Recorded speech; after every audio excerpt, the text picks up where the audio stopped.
We got John in Melbourne, Florida. Hey guys. How you doing? Hey.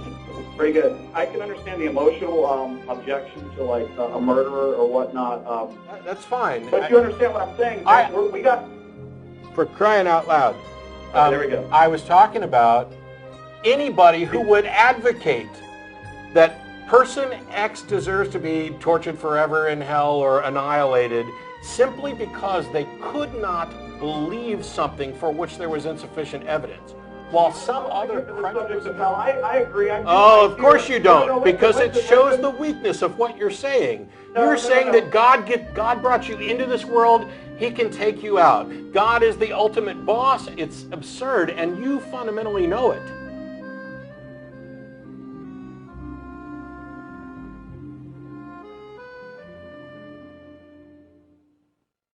I'm saying I agree with you for the sake of argument. I'm not going to get into the subject of hell because that's a completely different subject. I'm not trying to dodge it. But what I'm saying is we can't limit God's judgment to only rapists and murderers. I didn't ever say that. I didn't ever say that. You're applying it. You're saying, how could a rapist or a murderer have a deathbed conversion while like me or you? I gave a specific example that showed the high contrast. Now, let me give a slightly different... I think you're limiting the judgment power of God. He can judge all of us. And I say He can't judge any of us, whether He exists or not. Okay. There you go.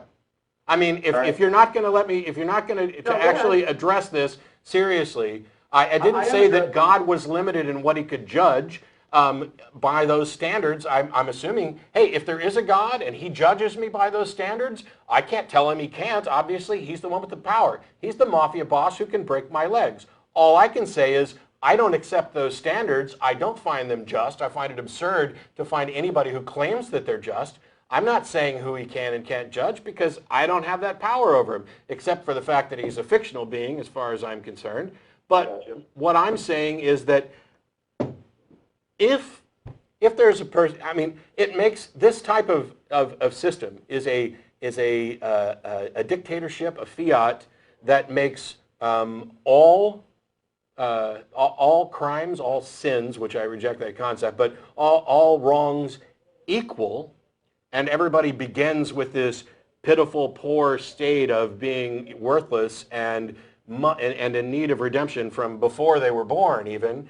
And those who don't believe the unbelievable are somehow punished. If that's the way the system actually works, and I have no reason to think that this is true, but if that's the way the system actually works, then my assessment is that it is immoral. And I don't, I'm baffled by people who could claim that it's moral. And yet people like you who don't actually come out and say, oh, it's definitely a moral system. What you do is you say, God is God. He can judge you. What a lame-ass excuse is that? If my dad beat me when I didn't do anything wrong, and your answer was, well, he's your dad. He gets to beat you. You're a dick. That's the whole thing is, let me get this last thing in, and you can say whatever you want. You betcha. The whole thing, and you can tell by your own conscience, we all do something wrong. I'm not saying everything is equal. I'm not saying murder is the same deed as thinking how much you hate somebody. But what is God? But the Bible says that. Hold on. But what is God to do when we have thoughts like that, or we do things that we sin in our own way? We don't have to be a Jeffrey Dahmer to be a sinner, is what I'm saying. And I'm not putting a guilt trip on you, but you know as well as I do that we're imperfect. None of us are perfect. I never said we weren't. Okay, but that implies we all break some kind of moral standard. That's why we're all held accountable, and that's why our actions can't get us out of it, because by nature we do these things. And that's why, and the whole story of God is not that He's going to break our legs, He sent Christ for us. Oh, bullshit. No, bullshit. No, you're done. You're done.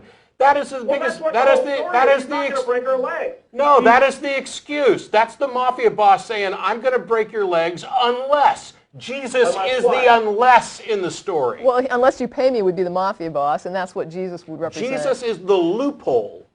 Jesus is the unless in the story. It does not make God moral. It does not make the biblical story become suddenly valiant and worthy of respect. Well, in fact, killing somebody that is admittedly innocent in order to compensate for the None crime of us someone are else innocent, did. though. That's what I just But said. She's people talking claim about Jesus. Jesus. Oh, I'm To sorry. slaughter an innocent person and say, well, that's just recompense for the crap you did, that's not moral either. Plus, it's absurd, this idea of blood sacrifice. It is. How in the world does bleeding make somebody that did something wrong all of a sudden not You've be got wrong? this. You've got this system that I say is immoral, and you think that the correction to this is for God to sacrifice himself to himself as a loophole for rules that he created that were unjust, and that this makes the rules just? That's crazy.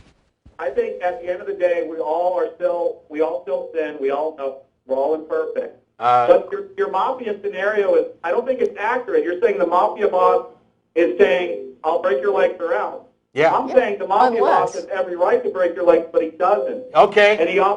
Fine, you're done. I hung But up. he does. The mafia boss does not have every right Unless to break you my can. legs. I'm sorry that your religion has so polluted your brain that you're unable to actually see what is immoral about what you're thinking. But that statement from you sums up everything that I tried to say 10 minutes ago. The mafia boss does not have every right to break his legs. And the moral and just thing to do is to stand up and say, no, you don't.